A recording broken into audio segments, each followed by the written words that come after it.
this is Ken Ferry with this week's Boots in the Field.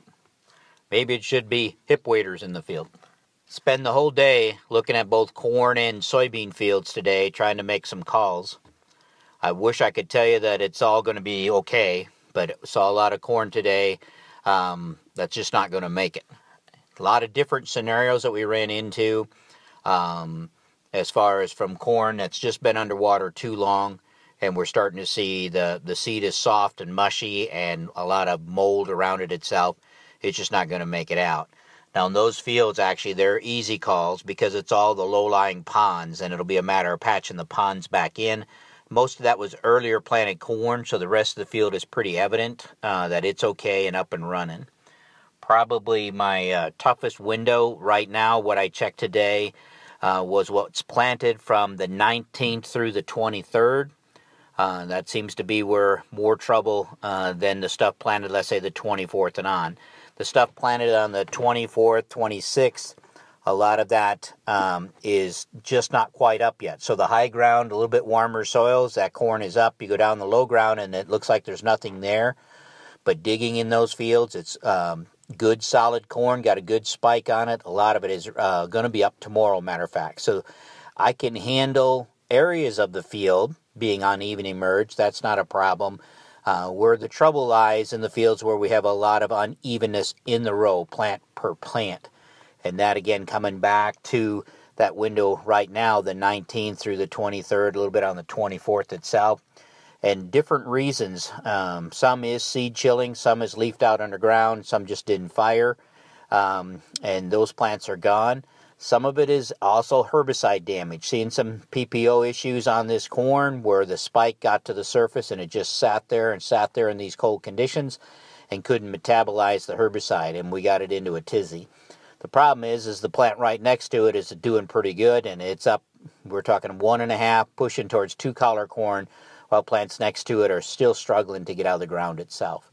Another thing that I did find, especially in the areas where we took the big rains on, is in some cases we got just maybe a little bit too aggressive, especially in the conventional till, pushing some of this soil out of the way with our row cleaners, and that has flowed back in. Well, unfortunately, this corn that we thought we planted 1 3/4 inches or 2 inches deep is now at 2 1/4, 2.5 inches deep.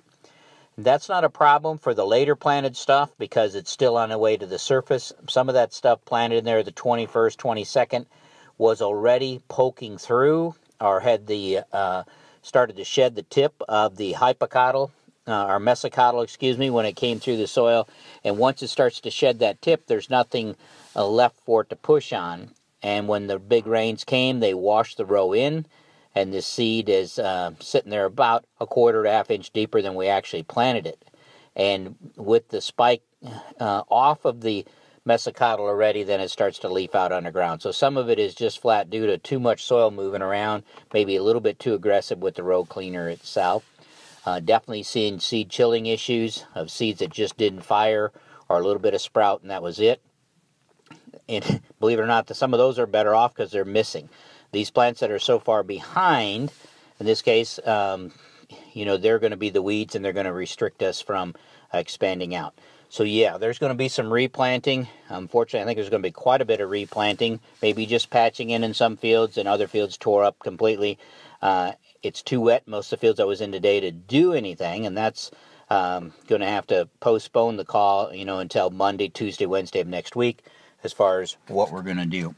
But if you haven't been out in the field, and I mean out in the field stretching the tape, some of the fields that we visited today from the road didn't look that bad, but when we got out in them, trying to find more than a 22,000 ear count was actually kind of tough. So, again, I hate to be the bearer of bad news, but everybody needs to be on their toes and looking at what kind of stand they've got out there.